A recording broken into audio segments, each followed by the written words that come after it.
किशोरी लाल जी के बेटे राघव की शादी की बात जगह जगह चल रही थी, लेकिन किशोरी लाल जी को कोई लड़की पसंद ही नहीं आती थी। और उसकी एक ही वजह थी, किशोरी लाल जी का लालची होना। उनको लड़की वालों से मोटा दहेज चाहिए था और इसी चक्कर में एक दिन वो एक बहुत पैसे वाले के घर अपने बेटे का रिश्ता लेकर पहुंचे। उस आदमी का नाम था ओम प्रकाश। देखिए किशोरी लाल जी, मेरी एक ही बेटी है और मेरी सारी संपत्ति जायदाद सब कुछ मेरी बेटी नैना का ही है। पापा, नाम से लगता है बहुत खूबसूरत होगी। कितना अच्छा नाम है ना, नैना। ओ, वैसे बात तो सही है आपकी। अब इतना पैसा है, ज़मीन जायदाद है, इकलौती बेटी, आप भी क्या करेंगे? सब कुछ उसे ही देंगे ना। बिल्कुल ठीक पहचाना आपने। बस बेटी की शादी और सारी जायदाद उसके नाम। पापा, बिना देखे हाँ कर दीजिए ना। इतना अच्छा रिश्ता फिर कहाँ मिलेगा? माला माल हो जाएंगे हम। मैं अपनी बेटी को बुलाता हूँ। अरे नहीं नहीं नहीं नहीं, आपकी बेटी का नाम नैना है, सुनकर ही लगता है बहुत सुंदर होगी। रहने दीजिए अंकल, मैं तो आपकी बेटी के नाम से ही इतना खुश हो गया हूँ कि उसे बिना देखे शादी करने को तैयार हूँ। अब तो मैं उसका चेहरा सीधे शादी के बाद ही देखूंगा। और इस तरह राघव नैना का चेहरा नहीं देखता और उससे शादी कर लेता है। शादी के बाद अपनी सुहाग रात पर जब राघव नैना का घूंघट उठाकर देखता है तो नैना की आंखें बंद थी। कितनी खूबसूरत हो तुम नैना, जरा अपनी आंखें खोलकर मेरी तरफ देखो तो सही। नहीं, मुझे शर्म आती है।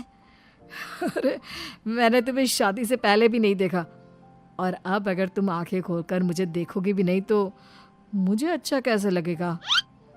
इससे पहले कि नैना अपनी आंखें खोलकर राघव की तरफ देखती, अचानक से लाइट चली गई और राघव नैना को पूरी तरह से देख भी नहीं पाया। अगली सुबह नैना राघव के लिए नाश्ता बनाकर लेकर आई। अरे ये क्या, आधा पराठा सेका हुआ है और आधा बिल्कुल कच्चा। ये तुमने क्या किया नैना? बहू, तुमने क्या आधा पराठा तवे से नीचे लटका कर रखा था, जो आधा सेका है और आधा कच्चा? मुझे जितना दिखेगा उतना ही तो सीखूंगी ना पापा जी।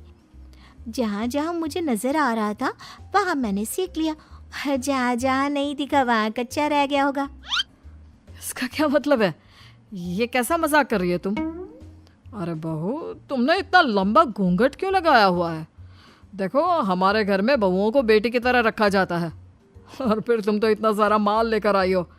देखो, ये घूंघट डाल कर रखने की कोई ज़रूरत नहीं है। हाँ नैना, पापा जी ठीक कह रहे हैं, तुम तो आराम से रहो, अपना ही घर समझो। नैना अचानक से अपना घूंघट उठा लेती है। अरे ये क्या पापा, नैना की तो एक आंख फूटी हुई है। नाम से नैना, लेकिन ये तो कानी बहू निकली। मेरे साथ धोखा हुआ है, धोखा। बिना दिखाए अपनी कानी लड़की मेरे संग ब्याह दी। मुझे कानी बीवी नहीं चाहिए। मुझे अभी ओम प्रकाश जी से बात करनी पड़ेगी। आखिर उन्होंने मेरे साथ ऐसा किया क्यों? अरे, आप लोगों ने ही तो पापा से कहा था कि आप लोग शादी से पहले मुझे देखना नहीं चाहते। अब मेरे पापा पर क्यों इल्जाम लगा रहे हैं? अरे लेकिन उन्हें बताना तो चाहिए था ना कि तुम कानी हो, एक आंख से तुम्हें दिखाई नहीं देता। किशोरी लाल और राघव नाराज होकर ओम प्रकाश को अपने घर बुलाते हैं। पापा जी, ये आपने क्या किया? शादी से पहले बताया क्यों नहीं कि नैना की आंखों में परेशानी है? अरे, आप ही ने तो लड़की देखने से मना कर दिया था। अरे लेकिन आप बता तो सकते थे। आपको तो हमारी बेटी की प्रॉपर्टी चाहिए थी, वो भी पूरी की पूरी। अब क्या हुआ अगर उसे आधा दिखाई देता है? प्रॉपर्टी तो आपको पूरी मिल गई ना। अरे ये क्या बात हुई? मेरी शादी प्रॉपर्टी से नहीं, आपकी बेटी से हुई है।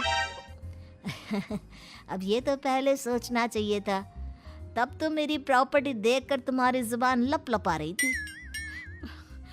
लेकिन मैं कानी लड़की को अपनी बीवी बनाकर नहीं रख सकता। पापा, कुछ करिए ना आप। हाँ, करता हूँ। देखिए ओम प्रकाश जी, आप हमारे साथ ऐसा नहीं कर सकते। और तुम देखो, अगर तुमने मेरी बेटी से शादी तोड़ी ना तो जो भी प्रॉपर्टी मैंने तुम्हें दी है वो तो पूरी की पूरी वापस ले ही लूँगा और आधी प्रॉपर्टी तुम्हारी भी लूँगा। अरे मेरी आधी प्रॉपर्टी भला क्यों लेंगे आप? इसलिए क्योंकि मेरी बेटी को आधा नज़र आता है और उसकी नज़र अभी तक तुम्हारी आधी जायदाद पर ही पड़ी है। अब तुम उसे घर से निकालोगे तो कुछ तो लेकर जाएगी ना। और अगर हम आपकी बेटी को अपने घर की बहू बना कर रखे तो? तो तुम्हारी पूरी प्रॉपर्टी तुम्हारी ही रहेगी और जो मैंने तुम्हें दिया है ना उसमें से बस मैं आधा लेकर जाऊंगा। अरे लेकिन अब आप अपनी दी हुई प्रॉपर्टी में से आधी वापस क्यों लेकर जाएंगे? अगर मैं आपकी बेटी को अपनी पत्नी बनाकर रखने को तैयार हूं तो? इसलिए ताकि भविष्य में अगर तुम मेरी बेटी को धोखा दो तो उसके पास कुछ तो रहे जो पति का हो। वैसे मेरे पास तो बहुत कुछ है लेकिन अपने पति की कोई निशानी तो उसके पास होनी चाहिए ना। अब अगर तुमने मेरी बेटी को कहानी कहा तो तुम्हें प्रॉपर्टी भी कहानी ही मिलेगी, पूरी नहीं। जमाए राजा।